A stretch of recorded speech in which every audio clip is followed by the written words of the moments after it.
Luka Modric. Siapa yang tidak kenal dengan orang ini? Salah satu gelandang terbaik di dunia era ini. Dari passing-passingnya yang cantik, Luka Modric telah memberikan beberapa gelar bergengsi untuk Real Madrid. Di antaranya, 4 Liga Champions, 2 Copa del Rey, 5 Piala Super Spanyol, 6 Liga Champions, 5 Piala Super Eropa, dan 5 Piala Dunia antar klub. Dan jangan lupa, dia juga mendapat gelar Ballon d'Or di tahun 2018. Sungguh prestasi yang luar biasa. Dan mungkin musim ini masih ada peluang untuk mendapatkan trofi lagi. Sebelum menjadi pesepak bola sukses seperti sekarang, Modric melalui kenyataan hidup yang cukup pahit. Salah satunya, ketika kakeknya terbunuh dalam perang kemerdekaan Kroasia. Modric dan keluarganya mendapat pukulan yang sangat berat. Saya memiliki hubungan yang luar biasa dengan kakek saya, karena ketika orang tua saya bekerja, saya tinggal dengan kakek saya, kata Modric kepada program El Partidazo Cadena Cope pada Senin 5 Oktober 2020, malam waktu Spanyol. Modric besar di sebuah desa kecil di wilayah Zadar, Kroasia, ketika perang Bosnia mulai berkecamuk.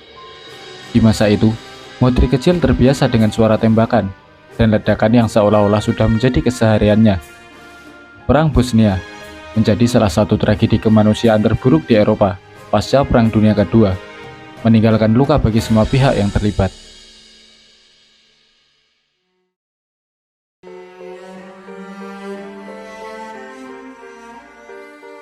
Yugoslavia menduduki sebagian besar semenanjung Balkan, termasuk sebidang tanah di pantai timur Laut Adriatik, membentang ke selatan dari Teluk Trieste di Eropa Tengah, hingga Muara Bojana dan Danau Prespa ke timur, sejauh gerbang besi di Danube dan Mizor di pegunungan Balkan, sehingga termasuk sebagian besar Eropa Tenggara. Pembentukan kerajaan Yugoslavia pada tahun 1918 adalah hasil dari serangkaian peristiwa sejarah yang kompleks, yang melibatkan kekuatan besar, konflik, dan pergerakan nasionalisme di Eropa Timur dan Balkan. Sebagai entitas politik baru di kawasan Balkan, Yugoslavia menggabungkan berbagai etnis dan budaya dari Slavia Selatan, termasuk Serbia, Kroasia, Slovenia, dan Montenegro. Keinginan untuk menciptakan Yugoslavia pertama kali muncul dari sentimen kebangsaan Slavia Selatan yang semakin kuat di akhir abad ke-19 dan berkembang pesat pada awal abad ke-20. Sebelum terbentuknya Yugoslavia, wilayah Balkan adalah wilayah yang seringkali bergejolak karena pengaruh berbagai kekuatan besar, termasuk Kekaisaran Austro-Hungaria dan Kesultanan Ottoman. Wilayah Austro-Hungaria yang menguasai wilayah seperti Bosnia dan Herzegovina menghadapi tantangan dari gerakan-gerakan nasionalis Slavia Selatan yang ingin merdeka. Di sisi lain, Kekaisaran Ottoman yang sebelumnya menguasai sebagian besar wilayah Balkan juga mulai melemah, menyebabkan kekosongan kekuasaan yang dimanfaatkan oleh negara-negara Slavia Selatan untuk mencari kebebasan dan kesatuan. Pada tahun 1917, konferensi Korfu yang diadakan di Pulau Korfu, Yunani, menjadi momen penting dalam upaya menyatukan bangsa-bangsa Slavia Selatan. Dalam konferensi ini, pemimpin Serbia dan Dewan Nasional Slovenia, Kroasia, dan Serbia mengeluarkan deklarasi bersama. Mereka sepakat bahwa setelah Perang Dunia Pertama berakhir, sebuah negara baru yang terdiri dari etnis Serbia, Kroasia, Slovenia akan didirikan. Negara baru ini diharapkan menjadi monarki konstitusional di bawah kepemimpinan Raja Serbia. Deklarasi Korfu adalah langkah besar yang menunjukkan keinginan untuk menciptakan satu negara bagi bangsa Slavia Selatan. Meskipun dengan pemahaman bahwa setiap kelompok etnis akan memiliki otonomi yang setara, ini menjadi dasar bagi pembentukan negara yang dikenal sebagai Kerajaan Serbia, Kroasia, dan Slovenia. Saat Perang Dunia Pertama berakhir pada tahun 1918, runtuhnya Kekaisaran Austro-Hungaria membuka jalan bagi bangsa-bangsa di Balkan untuk merdeka dan bersatu. Etnis-etnis Slavia Selatan yang sebelumnya berada di bawah kekuasaan Austro-Hungaria seperti Kroasia dan Slovenia bergabung dengan Serbia dan Montenegro yang sebelumnya sudah merdeka pada tanggal 1 Desember 1918. Kerajaan Serbia, Kroasia, dan Slovenia didirikan dengan Raja Petar I dari Serbia sebagai kepala negara. Nama Yugoslavia berasal dari kata Juk yang berarti selatan dan Slavia yang berarti bangsa-bangsa Slavia, mencerminkan ambisi untuk menyatukan bangsa-bangsa Slavia Selatan di bawah satu pemerintahan. Meskipun belum menjadi nama resmi, istilah Yugoslavia mulai populer dan sering digunakan untuk menyebut negara baru ini. Kerajaan baru ini segera menghadapi tantangan internal yang signifikan.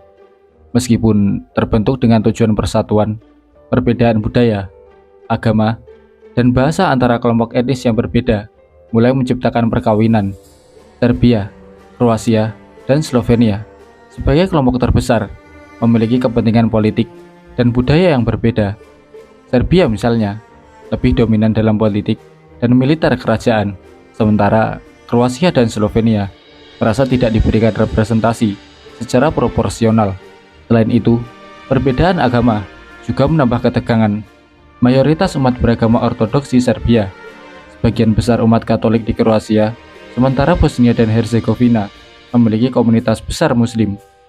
Faktor-faktor ini menyebabkan kerajaan Yugoslavia mengalami kesulitan dalam menciptakan persatuan yang sebenarnya di antara kelompok-kelompok yang berbeda. Pada tahun 1929, Raja Alexander I melakukan perubahan besar dengan mengubah nama negara menjadi Kerajaan Yugoslavia dan memperkenalkan sistem pemerintahan yang lebih sentralistik. Langkah ini diambil dengan harapan dapat menyatukan negara dan meredakan konflik etnik. Namun, keputusan tersebut justru mengurangi ketegangan, terutama bagi iklim yang menginginkan otonomi lebih besar. Keputusan ini menjadikan Raja Alexander I menjadi sasaran bagi para ekstremis nasionalis, yang akhirnya menyebabkan pembunuhan dirinya pada tahun 1934 di Marseille, Prancis. Menjelang Perang Dunia Kedua, Yugoslavia semakin rapuh karena konflik etnis yang terus memanas.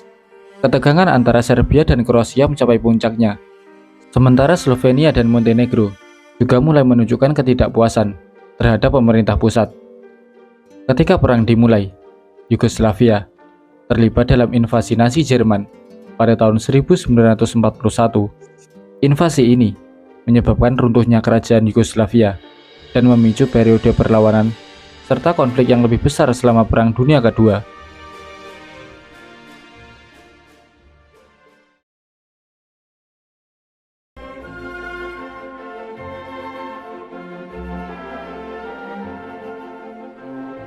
Nazi yang dipimpin oleh Adolf Hitler berkuasa di Jerman dari tahun 1933 hingga 1945. Ideologi Nazi berfokus pada supremasi ras Arya dan menganggap ras lain, terutama Yahudi, sebagai musuh. Kebijakan diskriminatif dan genosida yang dilakukan oleh Nazi selama Holocaust menyebabkan kematian 6 juta orang Yahudi dan jutaan orang lainnya dari berbagai kelompok, termasuk Romani, orang cacat, dan komunis. Selain itu, selama Perang Dunia Kedua, Jerman Nazi menginvasi banyak negara Eropa, termasuk Yugoslavia, dengan tujuan memperluas wilayah dan memaksakan ideologi mereka. Setelah invasi Jerman pada April 1941, Yugoslavia dibagi menjadi beberapa wilayah yang dikuasai oleh negara-negara poros, termasuk Italia dan Jerman.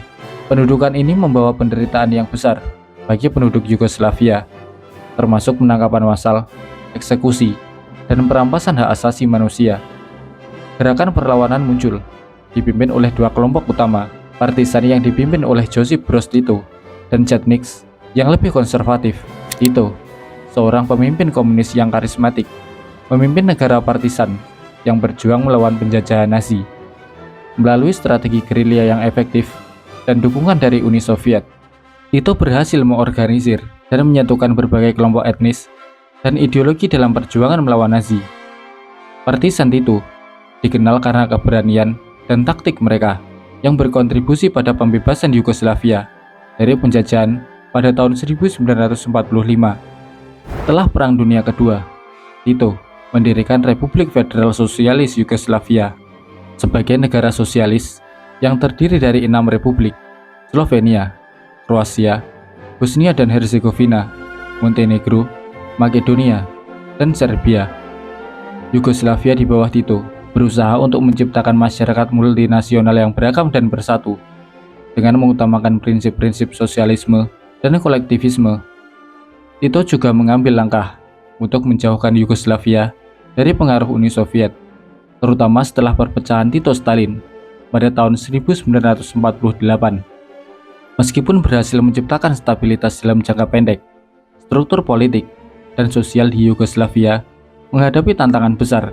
Perbedaan etnis dan nasionalisme yang mendalam mulai muncul kembali, terutama setelah kematian Josip Broz Tito pada 4 Mei 1980. Yugoslavia mengalami ketidakstabilan politik yang parah. Sebagai pemimpin kuat, Tito berhasil menjaga persatuan Yugoslavia dengan kepemimpinan tegas dan kebijakan non-blok yang menjaga kemandirian dari pengaruh blok barat dan timur. Namun, kepergiannya meninggalkan kekosongan yang sulit diisi oleh kepresidenan kolektif yang menggantikannya, terdiri dari perwakilan dari 6 republik dan 2 provinsi otonom. Tanpa figur kuat, sistem kolektif ini kesulitan mempertahankan persatuan.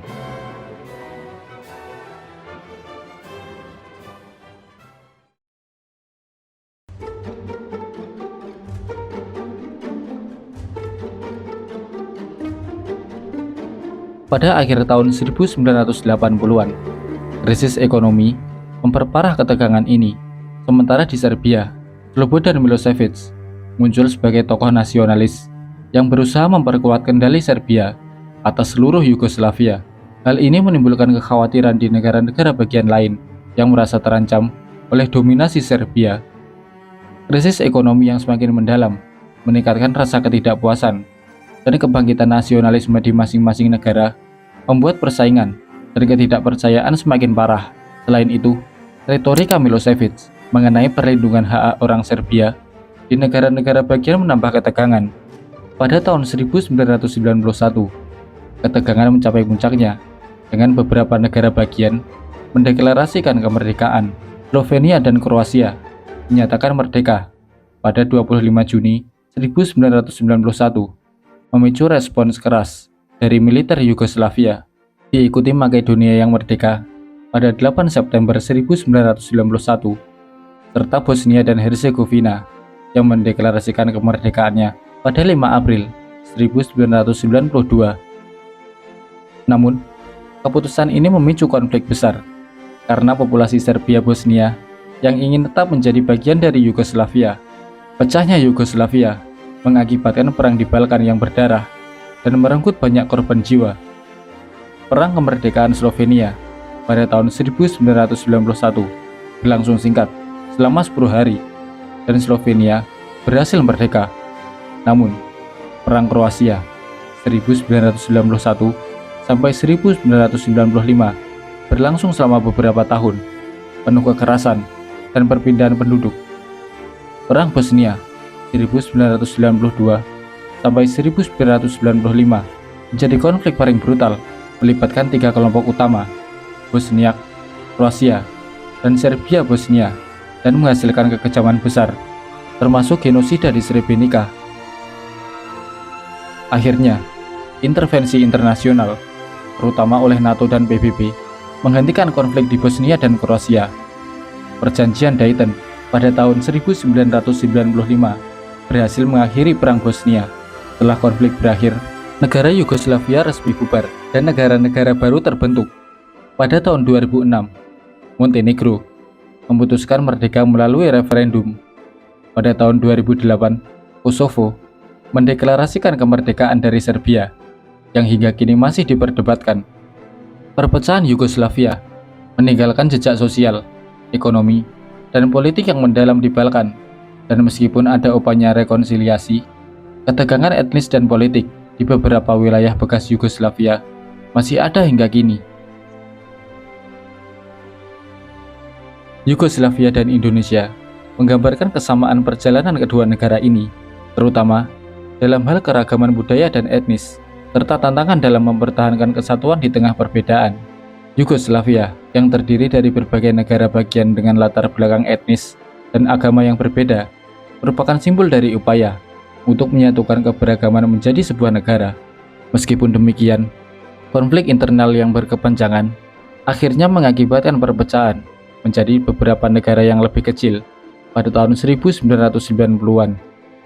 Perjalanan Yugoslavia menjadi cerminan dari bagaimana identitas nasional diuji dalam menghadapi perbedaan. Indonesia, di sisi lain, merupakan negara kepulauan yang kaya akan keberagaman suku, agama, dan budaya. Seperti Yugoslavia, Indonesia juga pernah menghadapi tantangan dalam mempertahankan kesatuan, seperti pada masa konflik di Aceh, Papua, dan daerah lain.